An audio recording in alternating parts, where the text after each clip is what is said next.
এরপর যে খবরের দিকে নজর রাখবো, নদিয়ায় মধ্যরাতে বোমা বিস্ফোরণ। বোমার আওয়াজে কেঁপে উঠল সুভাষনগর এলাকা। ঘটনাস্থলে পৌঁছয় গয়েশপুর ফাঁড়ির পুলিশ। উদ্ধার করা হয় বোমার বেশ কিছু অংশ।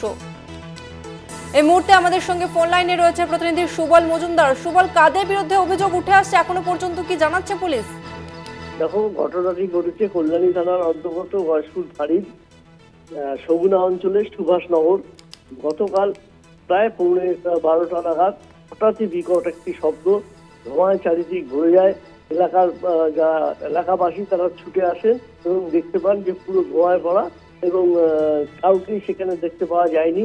তারপরে লক্ষ্য করে দেখেন যে রাস্তার উপরে পড়ে রয়েছে বোমার বেশ কিছু অংশ এবং কে বা কারা কেন এখানে বোমাটি বিস্ফোরণ ঘটালো তার কিন্তু তদন্ত করছে গয়েশপুর থানার পুলিশ। এবং গয়েশপুর থানার পুলিশ ঘটনাস্থলে এসে বোমার যে সমস্ত অংশগুলো পড়েছিল সেগুলো তুলে নিয়ে যায় এবং রাতেই টহল দেওয়া হয়, আরো পুলিশ সেখানে মোতায়েন করা হয়।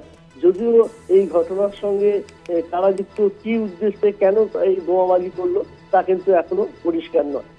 বেশ, ধন্যবাদ তোমাকে সুবল। আমরা কথা বললাম প্রতিনিধি সুবল মজুমদারের সঙ্গে।